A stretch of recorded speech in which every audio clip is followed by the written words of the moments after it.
A long time ago, much longer than most people can remember, elephants could fly.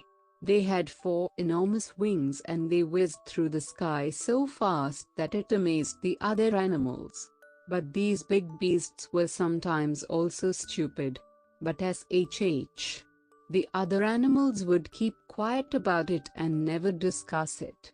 Because the elephants were so strong and so fast, God decided to take their help. He could ride on these big beasts and they could help him to put the finishing touches to the world. In a moment he could be in China, and from there, within the blink of an eye, he could zoom off to Iceland. And these elephants were so strong that they pushed and pushed at mountains and icebergs, shifting them until everything in the world was perfect. For example, they helped God to put the Himalayas in India, and in Tanzania, they had Mount Kilimanjaro. By riding on these elephants, God sorted the whole world out and made it absolutely perfect. Once this big job had been completed, God told the elephants that they could have a permanent holiday. That is, until he had something else for them to do. Now the elephants did not have very much to do. Then do you know what happened? The elephants became idle, and to pass their time, they talked about the old days. They talked about how strong they had been. They talked about how fast they were, and how God had favored them. And the more they talked, the more they came to think that they were much better than all the other animals on earth. They were definitely the most important. The elephants chattered idly to each other. "Look at that peacock," they would say unkindly. "See how ugly and brown his little wings are compared to ours." And they would always make sure to raise their voices high so that the little peacock could hear their mean words. And the poor peacock, who was kind and humble at heart, could not disagree with the elephants.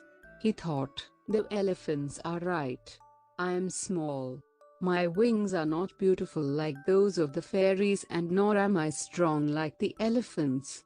As time went on, the elephants began to pride themselves. They began to think that they could do whatever they wanted. The greedy elephants would take all the bananas from the banana tree, leaving none for the other animals. The other animals were sad because they did not get even one banana for their meal. And you know what the elephants did with these bananas in their trunks?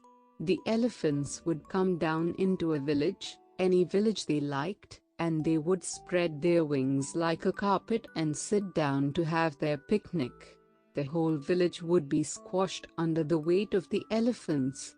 The houses would be flattened and the fields would be ruined, and the villagers would be deeply upset. The poor villagers were very angry at the destruction of their homes, and the animals with their empty stomachs were also very cross. And so God decided enough was enough. These proud and greedy elephants had gotten far too big for their trunks, and needed to be taught a lesson. God invited all the elephants for a chat. He said to them, "O mighty elephants, listen to me. I am very grateful to you for helping me make the world perfect. So I want to throw a party. Only for the elephants." All the elephants were very happy. One elephant said to another, "See, even God can see how strong and brave we are, how much we have helped him. It is right that he should have a party just for us." So the greedy elephants, all puffed up with pride and confidence, turned up to the feast one by one. As promised, God had found the best food, and there were mountains of it. Bright yellow bananas, deep red pomegranates, tangy guavas, juicy mangoes. Whatever fruits you could imagine, they were there. The greedy elephants were delighted. And they ate it all up. Every last bit. By the end of the meal, the elephants were so full that one by one they dropped off to sleep, surrounded by discarded banana peels and mango skins. This was the moment God had been waiting for. When the last elephant had closed his eyes, God took out a very big knife. Quietly, he went to each elephant and chopped off their wings. And he gave these beautiful wings to the little peacocks. The little peacocks were so happy that they ran into the forest to sing and dance. Have you seen the peacocks dance? The peacocks dance. The peacocks dance?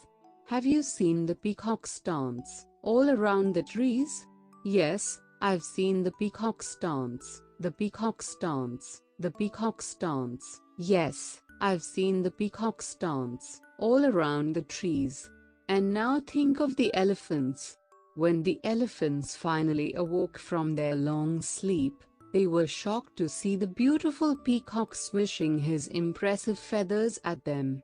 They were really angry. But God had no time to listen to their complaints. Instead, he said, I want you elephants to become nicer, kinder. I want you to use your strength and help the villagers to rebuild their houses. The elephants felt very ashamed of what they had done. They resolved to help the villagers as much as they could. So even today, in every village, there are elephants that come and go, helping people.